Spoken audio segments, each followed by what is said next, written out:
C'est le silence qui m'a bouleversé quand je suis entré dans l'antre immense par le sombre souterrain. Il y avait tellement de bruit de toutes sortes à mon dernier passage.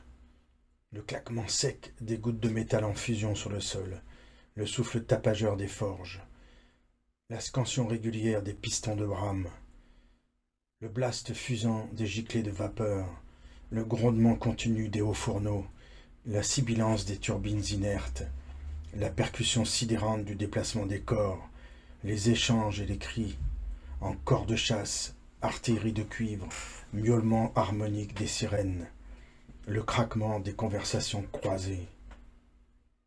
Plus rien du tout, plus rien de tout ce vacarme organisé et harmonieux.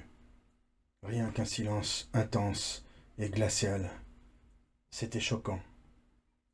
Le silence et ce froid.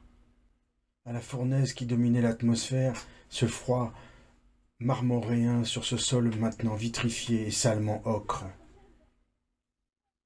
Je réglais le thermostat de ma combinaison, je retirais mon casque et ajustais mon respirateur universel.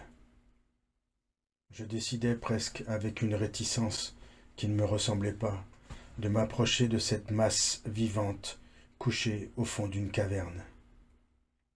Je découvris avec stupeur une peau jaunasse, tachée d'urticaire en grumeaux marrons et de crevasses sombres, qui avait remplacé les écailles familiers des gemmes qui resplendissaient.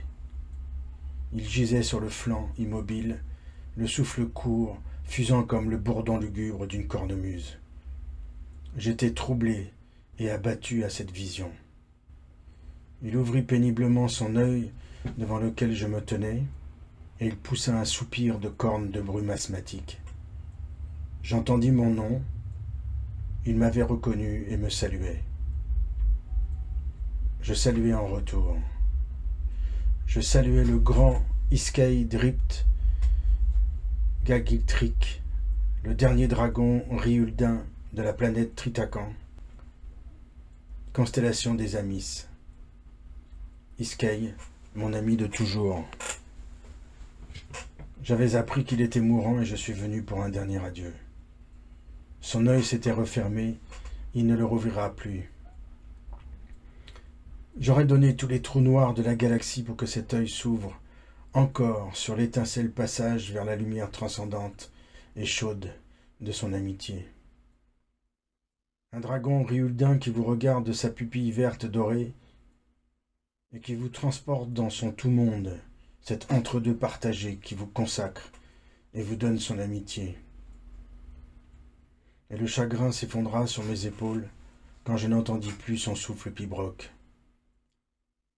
Il m'avait fait le cadeau de m'attendre avant son passage dans l'espace de ses croyances.